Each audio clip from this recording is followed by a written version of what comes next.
কবরের পাশে আজান দিলে উপকার এক নম্বর, যে আপনার কবর থেকে যে শয়তানে ডিস্টার্ব করবে, আজানের বরকতে শয়তান পালিয়ে যাবে, শয়তানও থাকবে না, নির্দ্বিধায় নিশ্চিন্তে মুনকার নাকিরের প্রশ্নের উত্তর দিয়ে দিবে। জোরে বলেন। 2 নম্বর লাভ কবরের পাশে আজান দিলে। 2 নম্বর লাভ কি? কবরের পাশে আজান দিলে 2 নম্বর লাভ, কবরে যে 3 প্রশ্ন করা হবে, এই 3 প্রশ্নের উত্তর আজানের মধ্যে রয়েছে। এখন এক ব্যক্তি প্রশ্ন করছে, বাইরে কবরের বাইরে আজান হবে, ভিতর থেকে কি শুনতে পাবে? আমি বলতে চাই, পাগলা, বুখারীর 2য় খণ্ডে লিপিবদ্ধ রয়েছে, মৃত ব্যক্তিকে যখন তার প্রতিবেশীরা মাটি দেওয়ার পর বাইরে জুতো চপ্পল পরে রাস্তা দিয়ে হেঁটে যায়, তার চপ্পলের আওয়াজ মৃত ব্যক্তি কবরস্থানের কবরের ভিতর থেকে নিজের কান দ্বারাতে শুনতে পায়। চপ্পলের আওয়াজ যদি দূর থেকে শুনতে পায়, তো 2 ফুট সাইডে আজান দিবে, ওটা শুনতে পাবে না? জোরে বলেন। আপ দেখুন, কবরের যখন প্রথম প্রশ্ন হবে, মান রব্বুকা, তোমার রব কে? এদিকে আজান হবে, আল্লাহু আকবার, আল্লাহু আকবার। আপনি এখান থেকে উত্তর শুনে শুনে কানেক্ট করে বলে দিতে পারেন, আমার রব হচ্ছে আল্লাহ। জোরে বলেন। দ্বিতীয় প্রশ্ন করবে, মা দিনুকা, তোমার দিন কি? বলেন। নলহাটি থেকে মন্ত্র পাঠের আওয়াজ আসছে, আপনি কি মনে করবেন, মসজিদ থেকে না মন্দির থেকে? আর নলহাটি থেকে আজানের আওয়াজ আসছে, কি মনে করতেছেন, মসজিদ থেকে না মন্দির থেকে? হ্যাঁ, তাহলে মন্ত্র পাঠের আওয়াজ আসলে আপনার বিবেক বলতেছে মন্দির, আজানের আওয়াজ আসলে বিবেক বলতেছে মসজিদ। ঠিক আপনার কবরের পাশে ব্রাদার আজান দেওয়া হবে, আর আপনি এটা বলতে পারবেন না যে পৃথিবীতে এমন কোন ধর্ম নেই যে ধর্মের মধ্যে ব্রাদার মিল্লাতে ইসলামিয়া যে আজান হয় একমাত্র ইসলাম ছাড়া। কোন এমন ধর্ম আছে যে ধর্মে আজান দেওয়া হয় একমাত্র ইসলাম ছাড়া? কোন এমন ধর্ম আছে যে ধর্মে শান্তির বার্তা দেওয়া হয়? কোন এমন ধর্ম আছে যে ধর্মে নামাজের জন্য আহ্বান করা হয়? তো আপনি কবর থেকে দ্বিতীয় প্রশ্ন যখন করা হবে, তোর ধর্ম কি, আজান থেকে বিবেক করে উত্তর বানিয়ে বলে দিবেন যে আমার ধর্মের নাম হচ্ছে ইসলাম।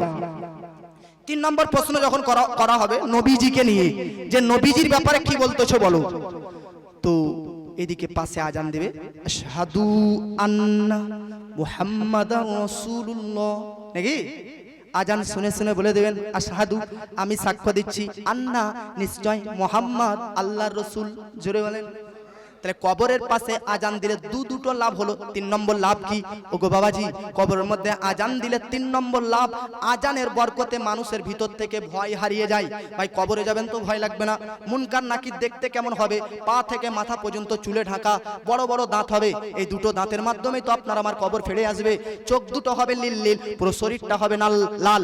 বলেন বাবাজি, যদি আপনার জালসা শেষে বাড়ি যাওয়ার সময় চোখ নীল নীল, পুরো শরীরটা লাল, বড় বড় দাঁত, পা থেকে মাথা পর্যন্ত চুলওয়ালা ব্যক্তিকে আমি দেখতে পাই, তো আমার জুব্বা খুলি কোন দিকে যাচ্ছে না যাচ্ছে টের পাবো?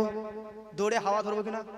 ও বাবাজি, মুনকার নাকির কবরের মধ্যে আপনার আসবে পা থেকে মাথা পর্যন্ত চুল, চোখ দুটো নীল, আর পুরো শরীরটা লাল, বড় বড় দাঁত হবে।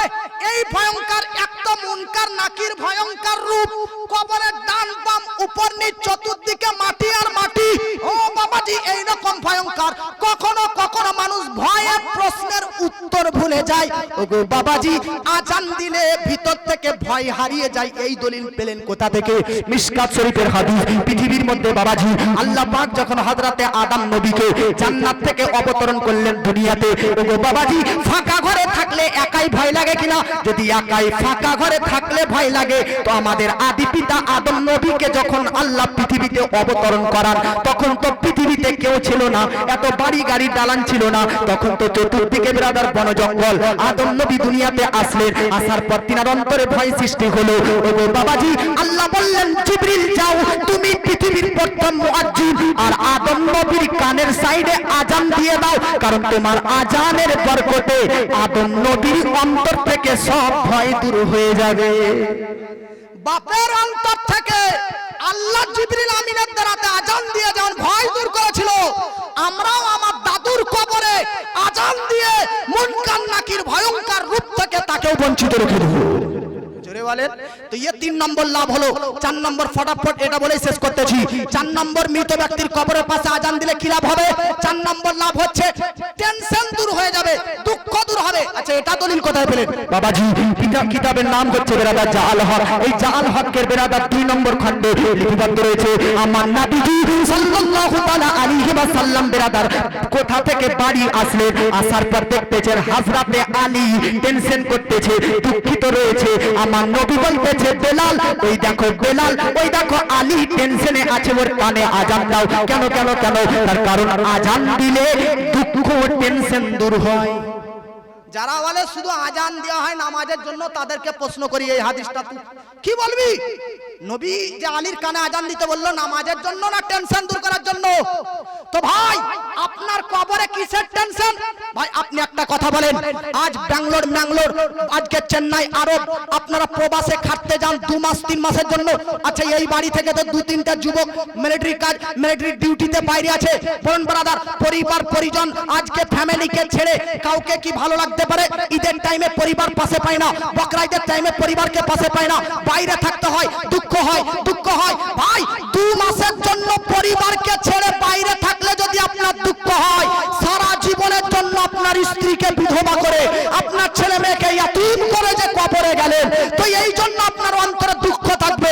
দুঃখতে কখনো কখনো প্রশ্নের উত্তর ভুল হয়ে যায়। 4 নম্বর লাভ, কবরে আজান দিলে মুমিন ব্যক্তির অন্তর থেকে দুঃখ হারিয়ে যাবে, নিশ্চিন্তে মুনকার নাকির ফেরেশতার প্রশ্নের উত্তর দিয়ে দিবে।